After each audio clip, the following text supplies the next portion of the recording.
आजपासून नाशिक आणि दिंडोरी लोकसभा मतदारसंघासाठी एकूणच जे अर्ज भरण्याची प्रक्रिया ही पार पडणार आहे आणि या सगळ्या विषयावर बोलण्यासाठी माझ्यासोबत भाजपचे जे आहेत कॅन्डिडेट आहेत दिंडोरी लोकसभा मतदारसंघाचे. ताई, तुमचा पहिल्या टप्प्यातला असं बघितलं तर प्रचार संपलेला आहे. आजपासून खऱ्या अर्थाने प्रचाराला सुरुवात होत आहे. कसा प्रतिसाद मिळतोय, काय एकूणच मतदारसंघामध्ये परिस्थिती आहे? नक्कीच प्रचाराला थोडंसं आता जोमाने सुरुवात झालेली आहे. पहिल्या टप्प्यातला जो प्रवास झाला, मी आधी सांगितलं होतं की माझा मतदारसंघ हा जाणून आहे आणि कृषी विषयक इथे जास्त कांदा असेल, द्राक्ष उत्पादक इथे जास्त आहेत आणि त्याच्यामुळे सातत्याने कांदा प्रश्नावर गेल्या 5 वर्षापासून मी देखील काम केलं. कांदा प्रश्नावर शेतकऱ्यांचे प्रश्न आहेत, परंतु त्यांना हा विश्वास आहे की याच्यातनं मार्गसुद्धा निघणार आहे. 5 वर्षापासून निर्यात खुली होती. चांगल्या पद्धतीचं शेतकऱ्यांना काही वेळेस मदतही झाली, परंतु आत्ता देखील काही देशांना ती निर्यात खुली आहे. म्हणून हा मुद्दा सातत्याने पुढे येतो आणि त्याच्यावर बोलणंही होतं आहे, चर्चाही होत आहेत, चांगली चर्चा होते. परंतु लोकांना अपेक्षा आहे की याच्यातनं मार्ग नक्कीच निघेल आणि आम्ही देखील त्यासाठी प्रयत्नशील आहोत. बाकी खरं तर कांदा संदर्भातच एक प्रश्न होता.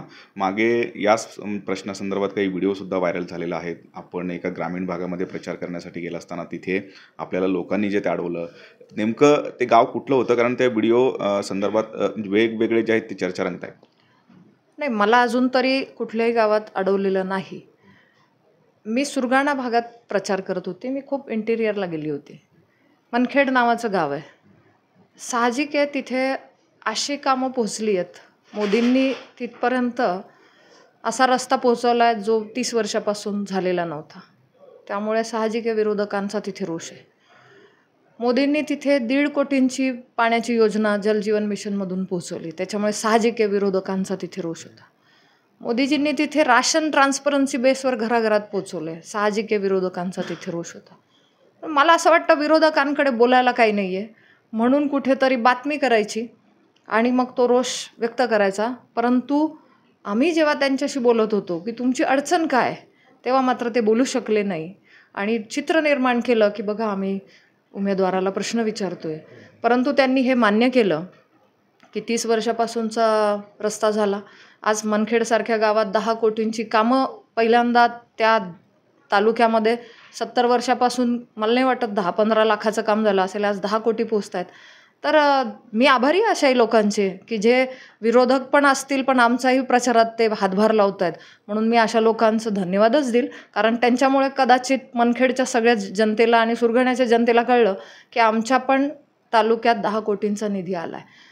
कुठल्या गावाने अडवलेलं नाही, कारण लोक जाणून आहेत. आज गावागावात योजना पोचत आहेत. महिला बचत गट असतील, राशन असेल, जलजीवन असेल, आमचं आयुष्यमान कार्ड असेल, घरकुलांच्या योजना असतील.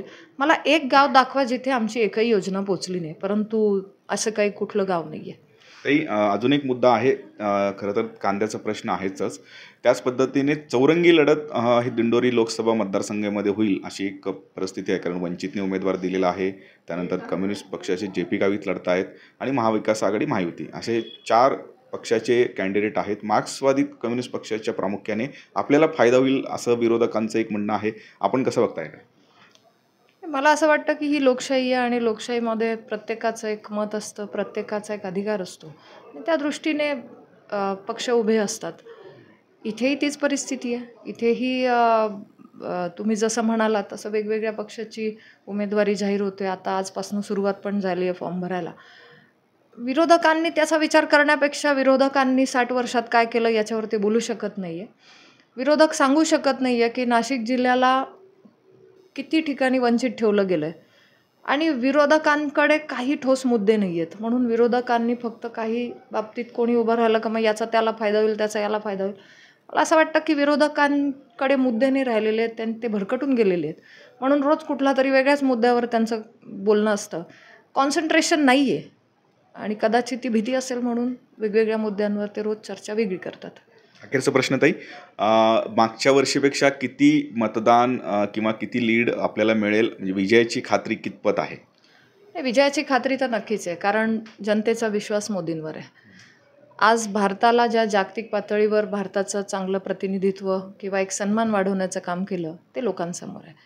आज स्टार्टअपसारख्या माध्यमातून युवा पुढे येत आहेत. माझ्या दिंडोरीमध्ये द्राक्षाचे पॅकेजिंग हाऊस असतील, ग्रेडिंग, हे युनिट्स उभे राहिलेत केंद्र सरकारच्या मदतीने. सगळी युवा पिढी आहे, यूथ त्याच्यामध्ये भाग घेत आहेत. आज मी एखाद्या ग्रामीण भागात गेली, जे बिझनेस छोटे छोटे मुलांनी दुकानात टाकली आहेत आणि पेटीएमवर पेमेंट होतं आहे, त्यांनी सांगितलं एका वेळेला आम्ही 2-3 ठिकाणी बिझनेस करू शकतो, कारण आमच्याकडे हिशोब रात्री पूर्ण जमा होतो. यंगस्टर्सला अपेक्षित आहेत ते काम मोदींनी केलं आहे आणि म्हणून मला असं वाटतं की विजय निश्चित आहे.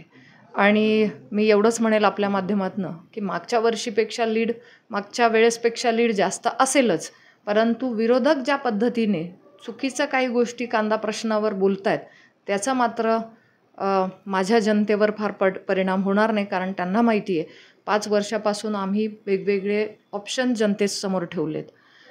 भाव उतरले असतील तेव्हा अनुदान दिलं असेल, गारपीट झाली असेल तेव्हा मदत दिली असेल, भाव कमी झाले तेव्हा नाफेडसारखी एजन्सी उतरवली असेल. वेगवेगळ्या माध्यमातून हे भाव वाढण्यासाठी केंद्र सरकारने, राज्य सरकारने प्रयत्न केले. त्याच्यामुळे मला असं वाटतं जनतेचा आशीर्वाद नक्कीच राहील. खूप खूप धन्यवाद आमच्याशी बोलल्याबद्दल. हे होते दिंडोरी लोकसभेचे कॅन्डिडेट भारतीताई. मला विजयाची खात्री आहे अशा पद्धतीची त्यांनी प्रतिक्रिया दिलेली आहे. खरं तर कांदा संदर्भात हा मुद्दा गंभीर आहे, पण कांद्यासंदर्भात वेगवेगळे ज्या आहेत उपाययोजना राबवलेल्या आहेत असंही त्यांनी म्हणलेलं आहे. त्यामुळे नेमकं आता जनता कुणाला कौल देतं हे पाहणं महत्त्वाचं असेल. किरण गोटूर, जय महाराष्ट्र न्यूज, नाशिक.